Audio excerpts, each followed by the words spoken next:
Scolymia are one of the most highly sought after large polyp stony corals in the reef keeping hobby.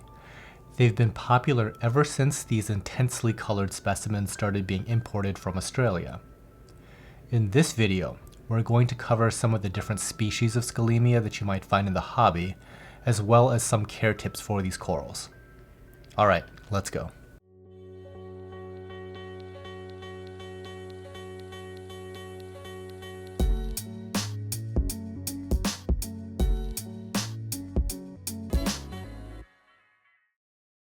How's it going, guys?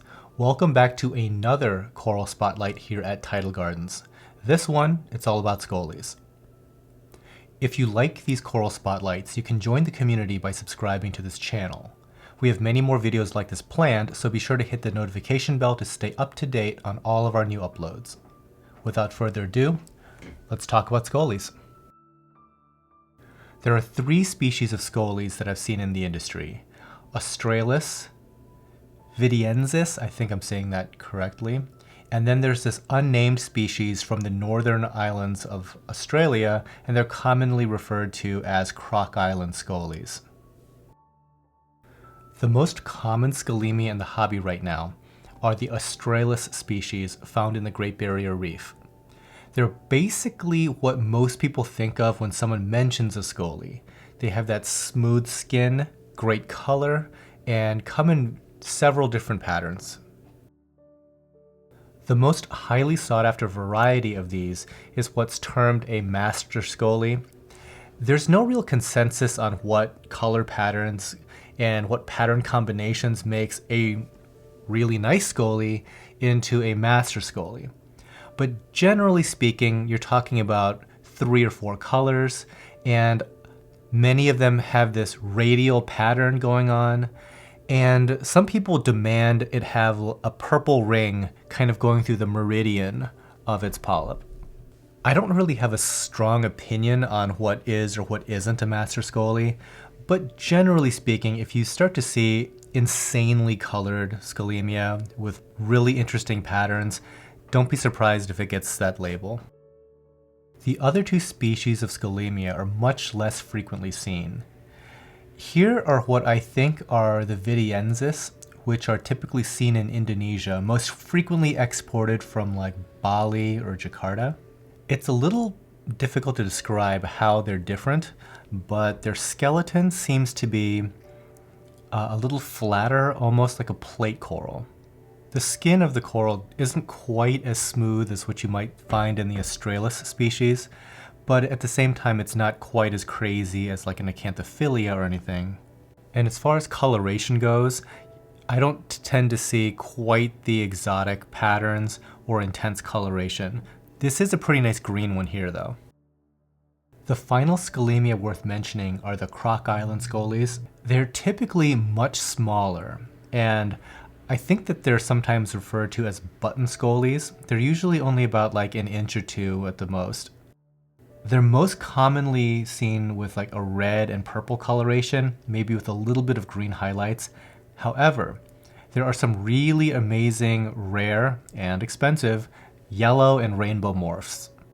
There are 3 other types of Scollies that I'm aware of that really should never turn up in the hobby, and that's because they're Caribbean.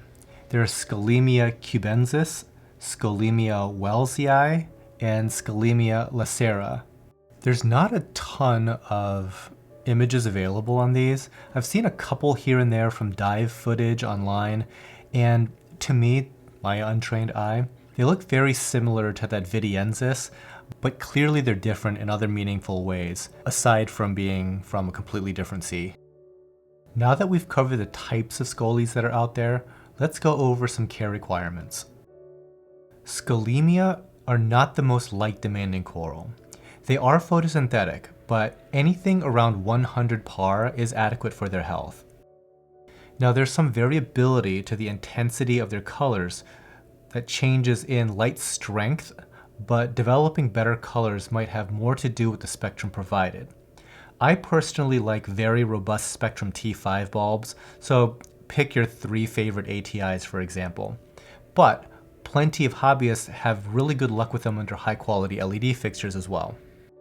The chief concern I have when it comes to not providing the correct spectrum is sometimes in the Scollies that have those 4 or even 5 color variants, sometimes that 4th or 5th color might drop out entirely if it's not provided the right kind of lighting. So you may have invested quite a bit of money to get that 5 color rainbow, and you ended up with something that's 3 colored and is a little bit more common looking after the fact. As a general point, I can't stress enough how important good lighting is, but good is kind of this moving target. So you kind of have to play around to see what works best in your tank. But I think sometimes when people are chasing lighting, they focus a little bit too much on intensity about par values and don't spend enough thinking about the spectrum that's being provided. As far as water flow and placement of these corals, I tend to go for like a low to medium water flow. I personally shoot for just enough flow to carry away waste from their mouth area. Sometimes a slight angle helps rather than having them straight up and down for both viewing and for waste removal. Sometimes when they're too flat, if you constantly feed them, that's great for the feeding part, but then the waste expelling part doesn't get carried away well enough. So that's something to pay attention to. Now, most people have them lower in the tank and even possibly on the substrate. Now, either one of those works, but if you're going to be placing them on the rocks, be careful that nothing either falls on them or they don't somehow become dislodged and fall down on something else. As far as feeding goes, Scolymia are very easy to feed. They'll eat both pellets and frozen food, but personally I've had more success feeding them pellets than the frozen. They respond very, very well to having frozen food in the water, and that kind of activates their feeding response. But in my experience, then feeding them that frozen, they kind of have a very tepid response, whereas they really go after the pellets.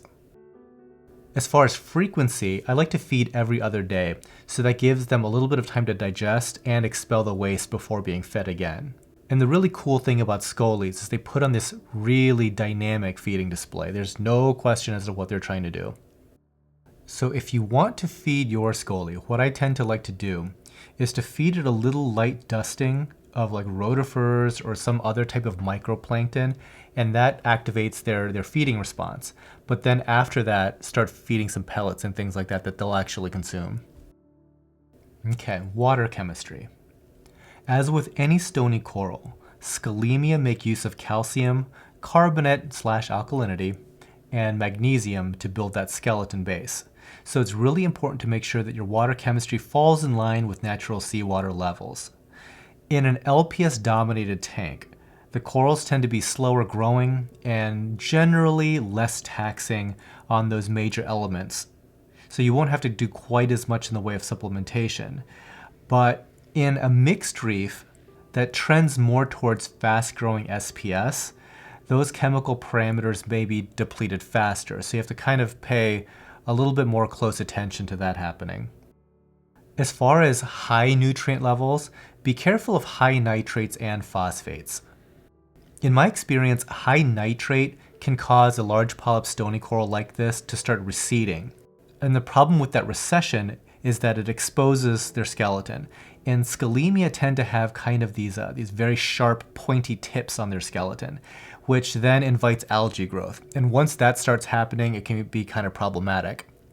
And if you couple that with high phosphates, it'll just encourage even more algae growth, or worse yet, some kind of cyanobacteria growing on their exposed skeleton. I am all about propagating corals, as you may have guessed, but I really don't think Scollies are a good candidate for aquaculture. There have been some documented cases of people cutting them in half and having them heal and then regrow into a full-size coral. That process takes absolutely forever, and it doesn't really make a lot of commercial sense to do so, especially coupled with the risk of the coral dying just from infection from the initial cut. So that's really not my cup of tea as far as a propagation candidate, so I personally wouldn't recommend doing it. So what kind of tank is Scolymia best suited for? I kind of view it as a centerpiece coral for either an LPS-dominated reef or on the substrate of a mixed reef. Some coral collectors I know have kind of caught the bug, and they start searching out all the different color morphs of Scolys, and they're kind of like, I don't know, Pokemon cards. And over time, they dedicate the entire bottom half of their tank to these corals. Alright guys, that does it for this coral spotlight on Scolymia. I hope you enjoyed the video. If you'd like to see more of these corals or perhaps purchase one of them for your reef tank, please visit us at tidalgardens.com. As always, don't forget to like, comment, and subscribe, and until next time, happy reefing.